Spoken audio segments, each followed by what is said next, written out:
Here's a true story about a young lad named John. Just a local farm boy. There was something special about the lad. A glint in his eye, a fire in his belly, a spring in his step. And one day, he went for a walk. Now, this walk began when his father died. The year was 1819, and he was just 14 years old. Bereavement counselling. Well, these were the days when young boys were sent into the fields, the mills, the mines, tough times.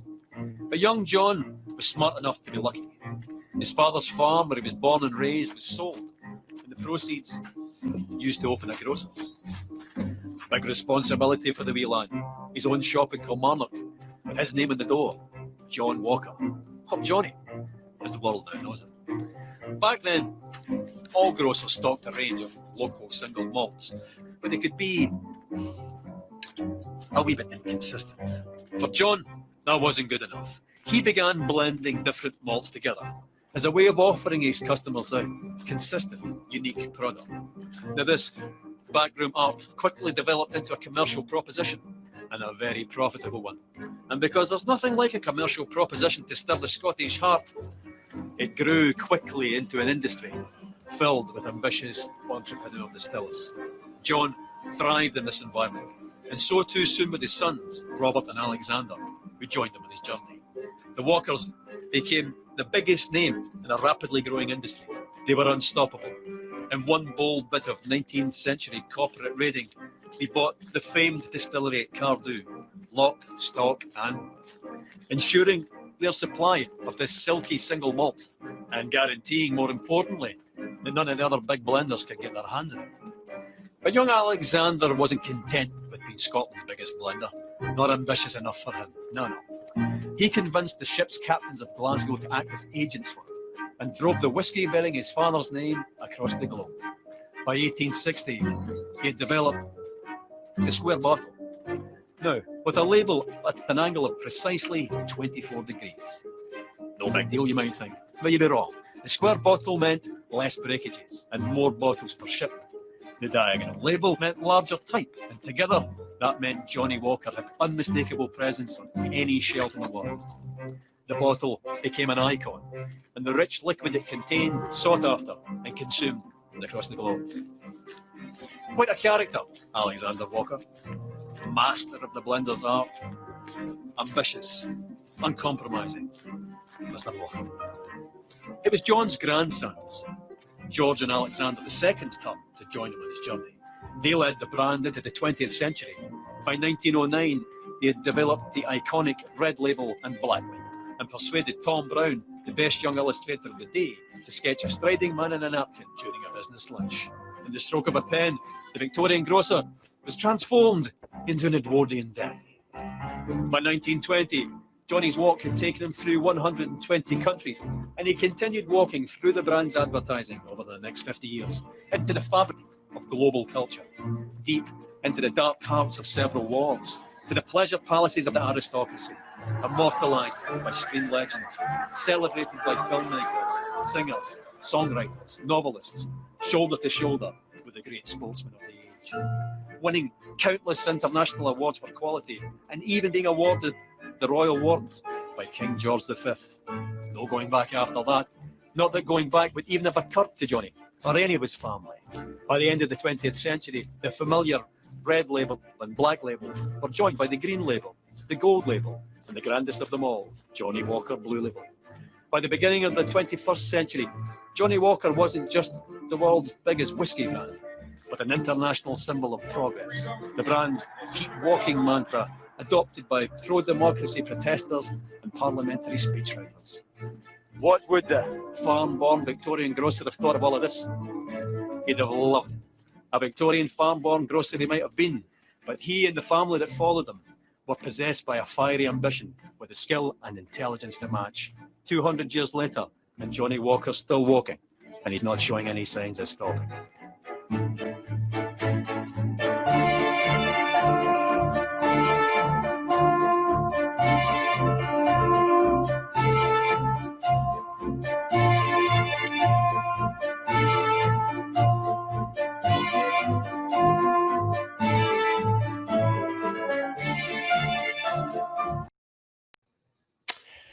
Pessoal, muito boa tarde, sejam todos bem-vindos novamente. Eu estava aqui olhando os chats aqui, pessoas do Brasil inteiro e até de fora do Brasil, então eu fico muito feliz. Queria começar o dia de hoje agradecendo de coração a cada um de vocês, porque as mensagens que eu recebi aqui, que os palestrantes receberam, o Instituto Casagrande, superaram as minhas expectativas. Eu confesso que eu não imaginava que esse evento teria tamanha aceitação e mensagens de tanto agradecimento e carinho por parte de vocês.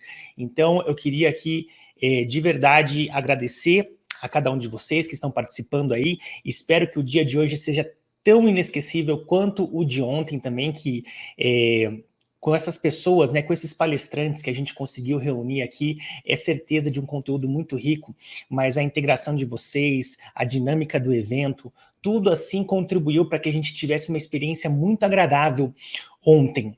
E para hoje, vocês viram, eu comecei com esse vídeo, é um vídeo que é uma propaganda que eu acho uma das melhores propagandas já feitas aí, ganhou Cannes em 2010, uma tomada única falando sobre a história do Johnny Walker, né, que a gente conhece a marca, mas acaba não conhecendo como tudo isso começou, e veja como às vezes o sonho, a visão de um homem atravessa gerações, atravessa os séculos, atravessa o tempo, e como ele foi capaz de inovar a época dele, diante das circunstâncias e das condições ali que ele tinha, e para já trazer uma reflexão para o dia de hoje, que nem sempre a gente pensa em inovação, pensa em startup, inovação disruptiva, internet, digitalização, mas inovação muitas vezes tem a ver com criatividade, com novas soluções, novos olhares sobre os problemas e não envolve necessariamente criatividade. Tem até uma história do Cortella que ele conta que uma empresa estava tendo muito prejuízo, uma empresa de pasta de dente, e eles estavam tendo muito prejuízo porque sem a pasta dentro, ia para a transportadora, chegava no mercado, daí o cliente pegava, não sei o quê,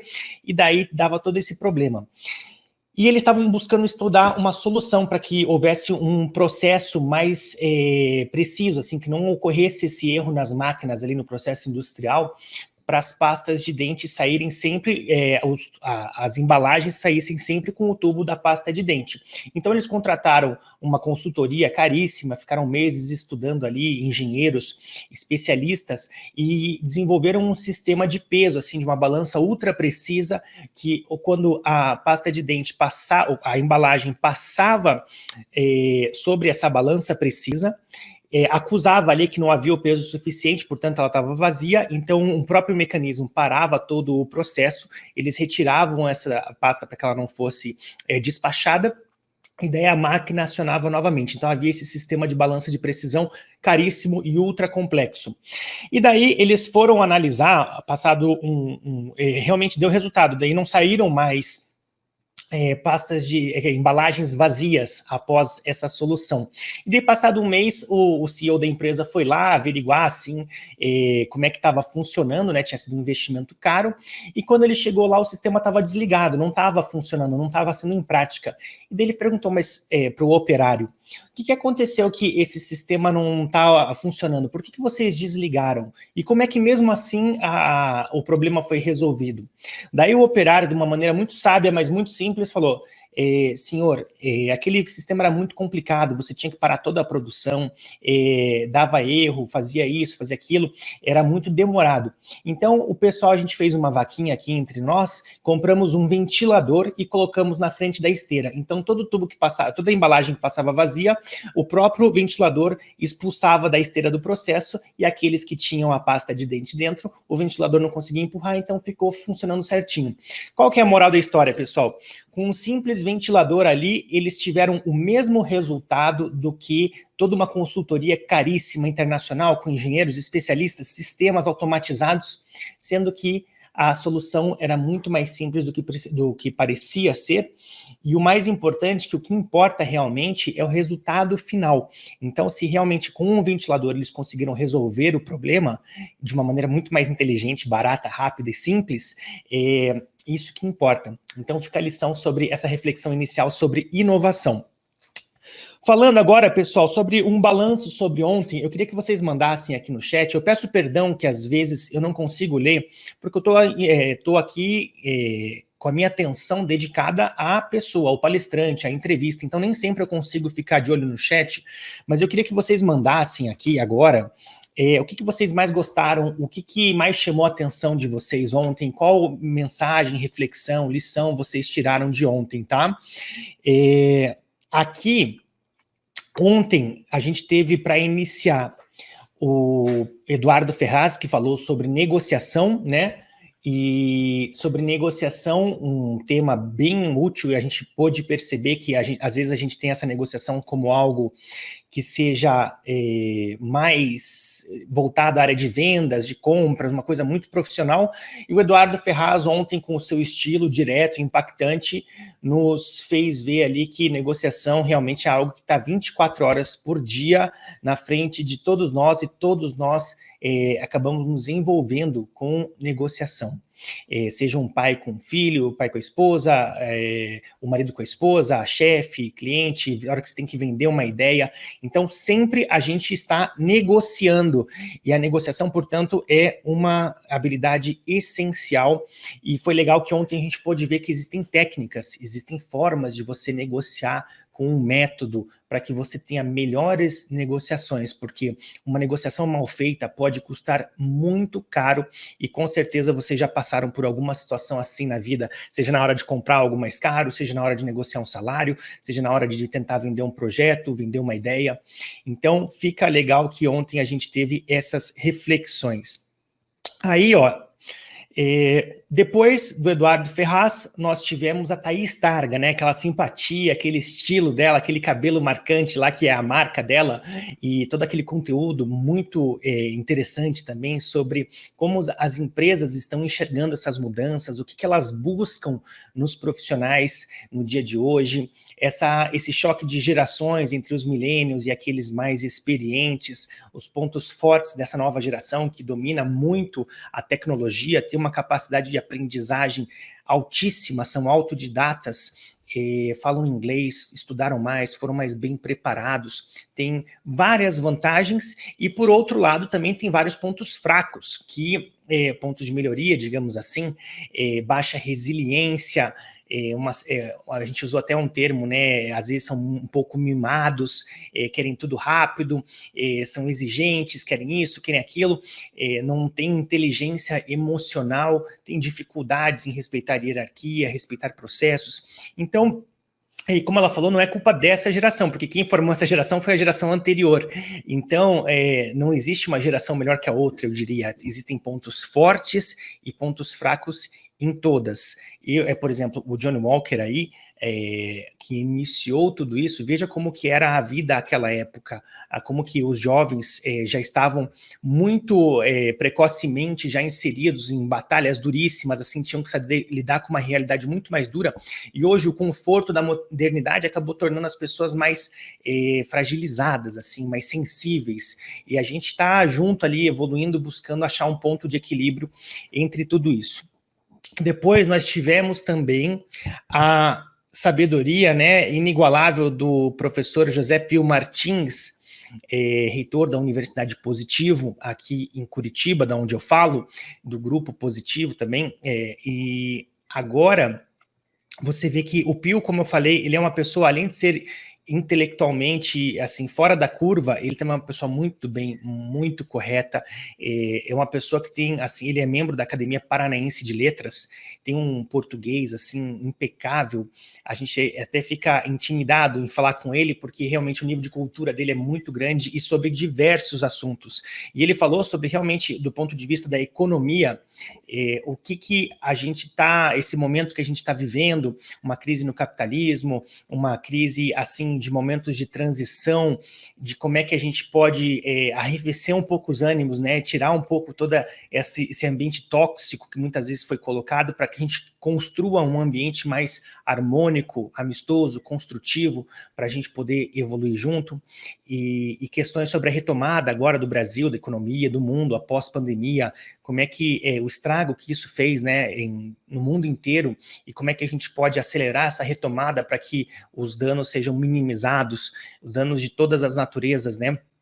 E por fim, tivemos também para encerrar, né, também com chave de ouro, o nosso bate-papo com a Andréa Dutra, presidente da Sodexo, que também tem uma missão fantástica ali de diversidade, inclusão, liderança feminina. Ela mesma é um exemplo de vida fantástico e foi, digamos, o painel assim mais dialogado, assim, mais com interatividade entre mim e ela, e isso gerou uma discussão muito bacana, porque eu até mandei depois uma mensagem para ela, que hoje em dia é difícil a gente tocar em certos assuntos mais polêmicos sem, digamos, deixar os ânimos à flor da pele, assim. Muitas vezes, como eu falei, o ambiente está tão tóxico que às vezes a gente não tem a oportunidade de conversar certos temas com pessoas que pensam diferente, buscar nesse sentimento de tentar aprender, tentar rever seus conceitos, tentar entender por que o outro pensa assim, em vez de se fechar na própria bolha ali e reforçar suas convicções sem tentar buscar outros pontos de vista.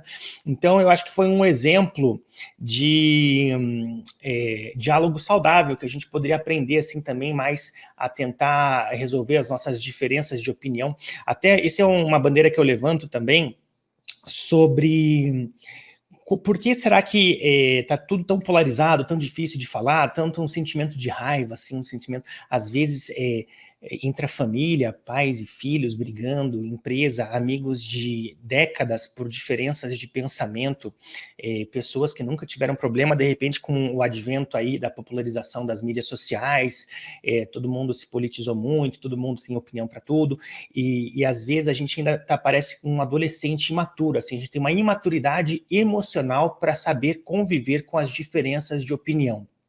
Às vezes você tem uma imagem super boa de uma pessoa, poxa, essa pessoa é uma querida, como ela é inteligente, como ela é isso, como ela é aquilo, de repente você descobre que ela tem uma posição diferente que a sua. E parece que tudo isso vai por água abaixo, por causa de uma posição que a pessoa tem, você nem entende as motivações, a história de vida, o pensamento por trás ali, os conceitos que a pessoa formou ao longo da vida para chegar àquela opinião, e você acaba demonizando essa pessoa e acaba impedindo, cortando o diálogo.